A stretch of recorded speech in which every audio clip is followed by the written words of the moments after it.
Good morning students. आज हम आपको क्लास 6 का चैप्टर 1 ज्योग्राफी का ये चैप्टर 1 है।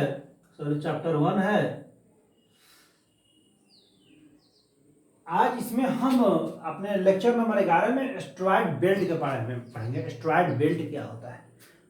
सबसे पहले एस्टेरॉयड बेल्ट के बारे में हम पढ़ते हैं। एस्टेरॉयड बेल्ट का मतलब होता है क्षुद्र ग्रह का घेरा। ठीक है ना। तो क्षुद्र ग्रह का घेरा क्या है, किताब में लिखा है। मैं आपको बता देता हूं कि क्षुद्र ग्रह का घेरा क्या है। देखिए, क्षुद्र ग्रह हमारे सौर मंडल का एक क्षेत्र है। क्षुद्र ग्रह क्या है? सौर मंडल का एक क्षेत्र है। ठीक है ना। सौर मंडल का एक क्षेत्र है। और ये क्या है कि आपको जो प्लेनेट है, हमारा ये जो प्लेनेट है मार्स, ये प्लेनेट मार्स है और एक जुपिटर है।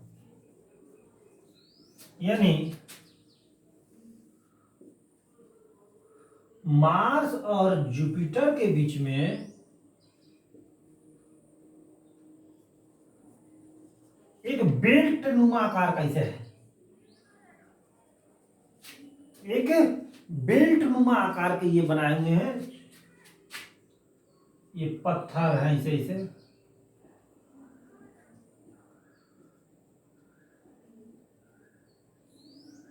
ये इसी तरह आपको ऐसे ऐसे छोटे छोटे पत्थरों के ये टुकड़े होते हैं।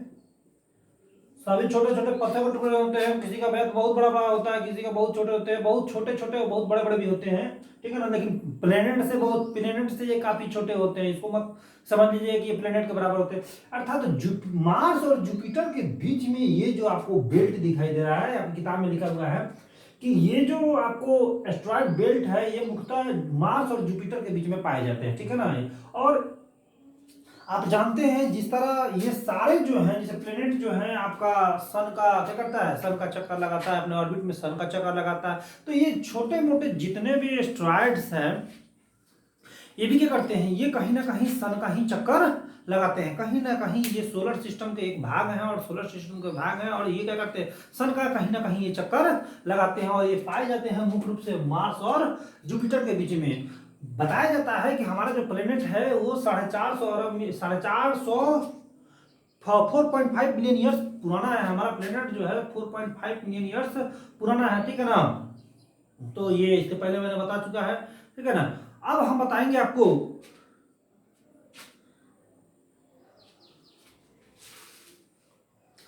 ये देखिए, आप किताब में लिखा है कि वही चीज मैंने जो बताया, this region in our solar system is called the asteroid belt. Ceres the dwarf, Ceres के बारे में देखिए। सेरस जो होता है, सेरस इसमें कहा है इसको बौना ग्रह, ड्वार्फ प्लेनेट। सेरस को क्या कहा गया है? बौना ग्रह।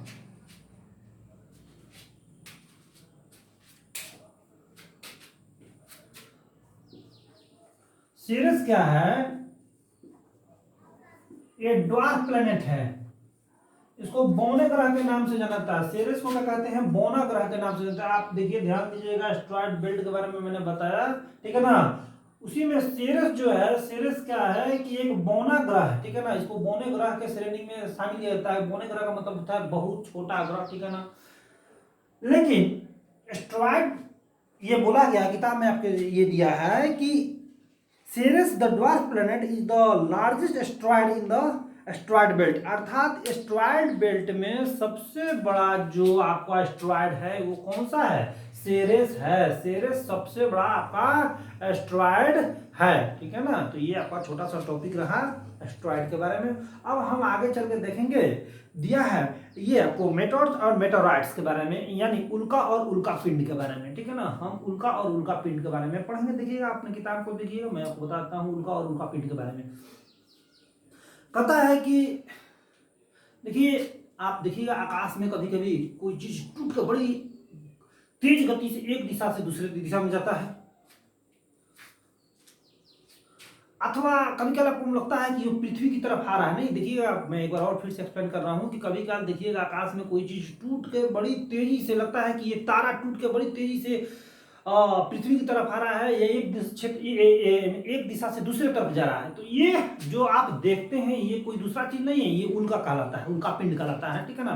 ये आपको मेटोर्स का मतलब होता है उल्का, ठीक है ना। अर्थात जो चीज हम आकाश में टूट कर, जिसको हम समझते हैं ये टूटता हुआ तारा है, रियलिटी में वो टूटता तारा नहीं है, रियलिटी में वो क्या है, उल्का पिंड है। क्या है? उल्का, ये उल्का है, उल्का पिंड कर रहे हैं, रियलिटी में वो उल्का है, रियलिटी में क्या है, उल्का है। आकाश में हम टूटते हुए जिस चीज को बड़ी तेज गति से एक दिशा से दूसरे दिशा में या पृथ्वी पर लगता है कि ये पृथ्वी की दिशा पृथ्वी पर आ रही है, उसको हम लोग क्या कहते हैं, उसको हम लोग उल्का कहते हैं। अब कहते हैं मेटेरॉइड्स के बारे में हम पढ़ते हैं। तो मेटेरॉइड्स क्या है, तो मेटेरॉइड्स के बारे में जान लीजिए कि मेटेरॉइड्स जो है उल्काओं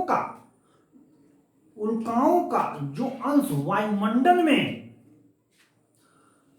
जलने से बचकर, उल्काओं का जो अंश वायुमंडल में जलने से बचकर पृथ्वी तक पहुंचता है उसे हम उल्का पिंड कहते हैं। अर्थात फिर से एक बार हम उसको समझ लें कि उल्काओं का जो अंश वायुमंडल में जलने से बचकर पृथ्वी तक पहुंचता है उसे हम उल्का पिंड कहते हैं।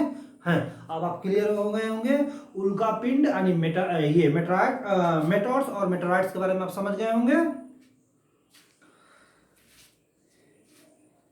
अब देखिए, कभी कभी देखते हुए कि ये उल्का पिंड जो होता है ये जो धरती पर गिरता है तो कहीं कहीं देखिएगा बड़ा बड़ा स्पेस सीधे ये क्या करते हैं, बहुत बड़ा बड़ा गड्ढा बना देता है। देखते हुए कभी कभी गिरता होगा तो बहुत बड़ा बड़ा गड्ढा बना देता है। इसे ये जल्दी गिरता नहीं है लेकिन कभी कभी गिरता भी है, तो वहां पर बहुत बड़ा बड़ा क्या करता है, एक गड्ढा बना देता है।